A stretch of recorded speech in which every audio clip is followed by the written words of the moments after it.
Intruder. Request security procedure and access to Project Genesis summary. Identify for retina scan. Kirk. Admiral James T.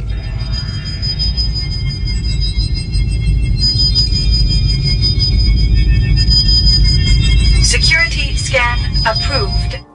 Wow, it seems to work for them. Could that be the future of computer passwords?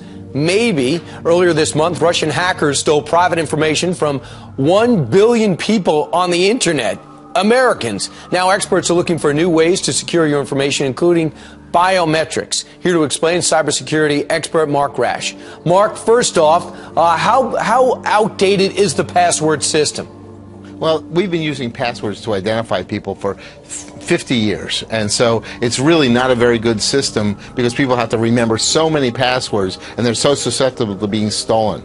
I'll tell you what, I can't remember one from day to day, and I swear I'm going to remember them. It's so easy. The next day I get up, it's gone. I couldn't believe this stat. 2 out of every 3 data breaches involve the exploitation of weak or stolen passwords. So passwords 1, 2, 3 is not screwing. It's not screwing up the would-be hackers.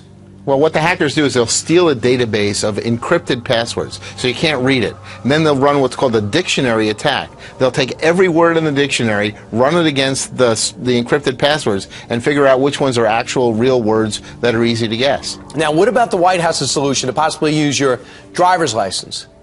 Well, it's not really a driver's license. The idea is that you've already proven to somebody when you get a driver's license or some authentication document that you are who you say you are. So that somebody is going to come by and say, hey, look, this person really is Mark Rash. This person really is Brian Kilmeade, and then tell other people that that's who they really are. All right, so some other alternatives, because we want to change this system, I believe, and I believe Europe has a better system than us. They don't really use this, but you say the FIDO Alliance offers passwords alternatives, including biometrics and facial and voice recognition.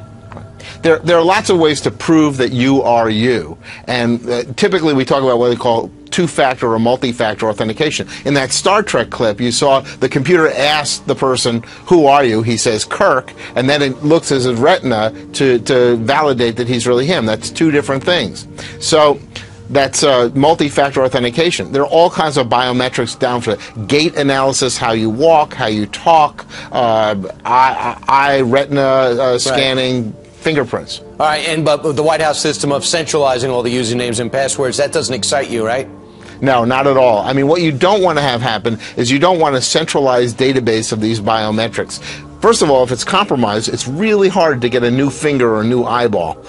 You know, it's just not easy to do.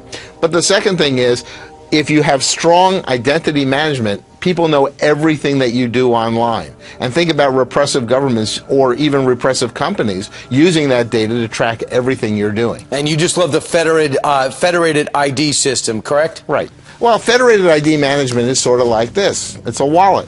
So you've got strong ID, your driver's license. You've got payment systems, your credit card, and you've got weak IDs like your library card.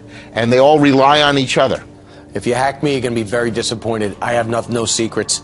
Mark Rash, thanks so much. But unfortunately, the Russians got 420,000 separate passwords and are globally about 1.2 billion passwords, of which probably about 500,000 are separate. Are ours. Mark Rash, thanks so much. This is where we're heading. And since I'm forgetting passwords, I am dying for a change anyway.